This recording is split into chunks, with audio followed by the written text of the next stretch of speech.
Okay, I am back at home. Round 6, 7, 8, and 9. I didn't have time to record at the tournament. Well, I guess I had time. I was just too tired. And if you looked at the recap, you already know what happened. But if you didn't, and you want to maintain the excitement, let's go through round 6. I was playing white. He played the French defense. Basic opening moves.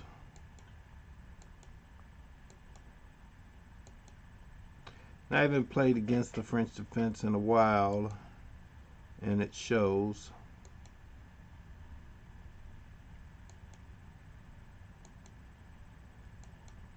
Still, I'm maintaining until I came to this move here. I get in trouble with this move, even though the book says it's okay. I had to do a lot of figuring out, and I still wasn't comfortable with the result. So he pinned my queen. I broke the pin on the queen. And what does the computer suggest here? Let's find out.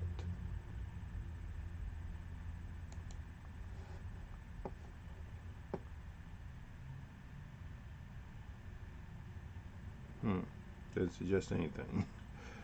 I break the pin, but I'm having trouble with defending d4 and b2.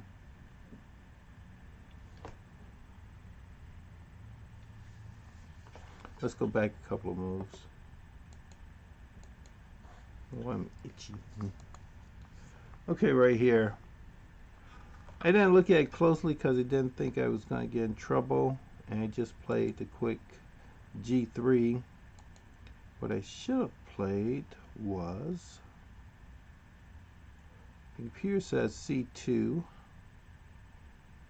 which probably would have been better. Well, it would have been a lot better than what I did.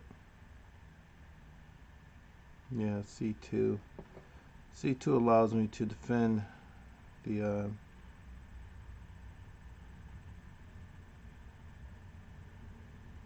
b2 file before I play up the b2 pawn, before I play out my bishop.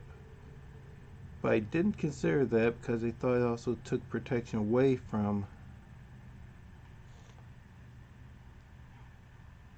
d4. But do I need protection at d4? Nope, I already got 2 defenders. If the queen went, she would just be a third. She would just be a second attacker. I already got 2 defenders, yeah. c2 also suggests g3. I think the real problem is I never should have moved my knight away from defending d2 and c3. But I wanted to free up my bishop, so I did. a5 pins that queen. d2 breaks the pin. b6 puts an attacker at d4, and black's attacking here and here.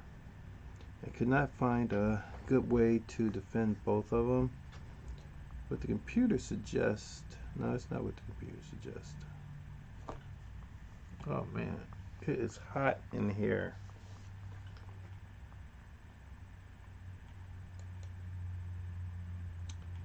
b3, it says that's okay, and black has a very slight advantage. And it gets that advantage by isolating, giving me double isolated pawns, but I'm really not that concerned about it because I also get 2 open files, and the double isolated pawns are on a closed file. So what I need to do is start pushing up that b3 pawn and force white to exchange it off, and then take advantage of my open files there. I also have space in the center, so I shouldn't have been overly concerned, but I was.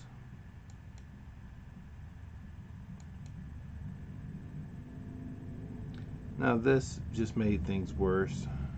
The computer suggests I take right away. He takes back. Then I play c3. Okay, it's not too much different from what I did.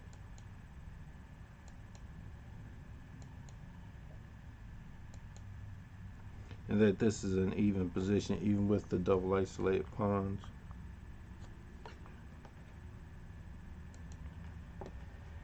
I'm going to speed this up, but I know I don't want to be watching this all night.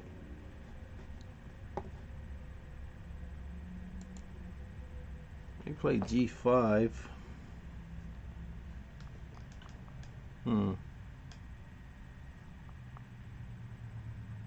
Few suggest they should have taken off, given me the pawn at E5. And he might be able to push up his pawn to D4. I took the pawn off. He takes back with the bishop. I play H5. Draws back to D8. Now I want to get control of E5, so I'm looking at eliminating one of his knights off of there. Now I got a knight on the edge of the board. I need to do something about that.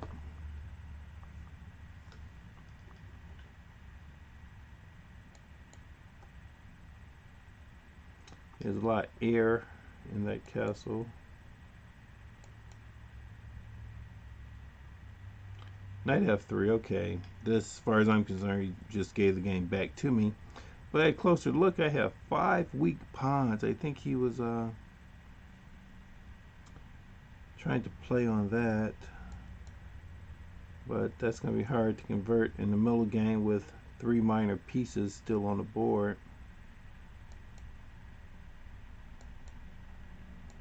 I take him off. I'm willing to play with my exchange advantage. I'm just taking pieces off. I'm going to try to locate my rooks.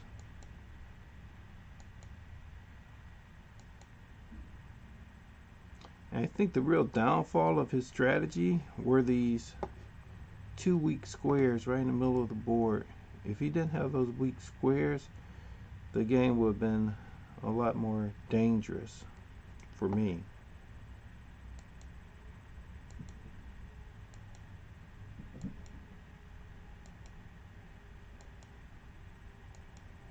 I'm playing my king into the center board, basic in-game strategy, and playing both my rooks towards his king. Now he's having trouble. I'm repositioning my bishop to one of those weak squares in the center and maintain control of the other weak square with my pawns. I got my king into the center board so he can assist in defending those weak pawns. And right now the computer says I have a 1 game, but you still gotta win it. Now I think, yeah, that bishop move really cost him the game.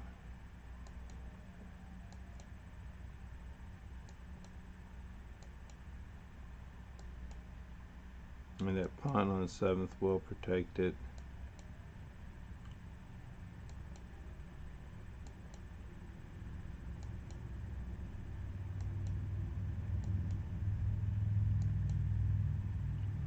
This is just in-game technique.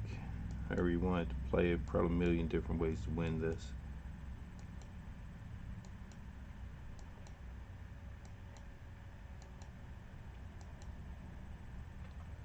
I'm getting on his isolated pawn, which he would hope could become a pass pawn. I'm going to make sure that doesn't.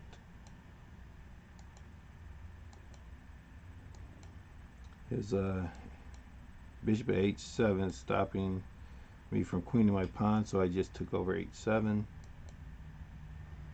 This is how, when you play in the endgame, you gotta get your king involved. I lost that pawn. I have an outside pass pawn of my own, and I'm concentrating. Before, I think last year at the same tournament, I lost the game and I was a rook and 5 pawns ahead because I stopped concentrating. I thought it would be an easy win. I'm not going to be that foolish twice.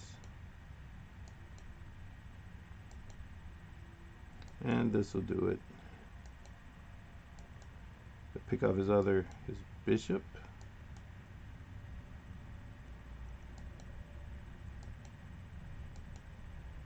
And at this point, he resigned. I'm going to queen that pawn.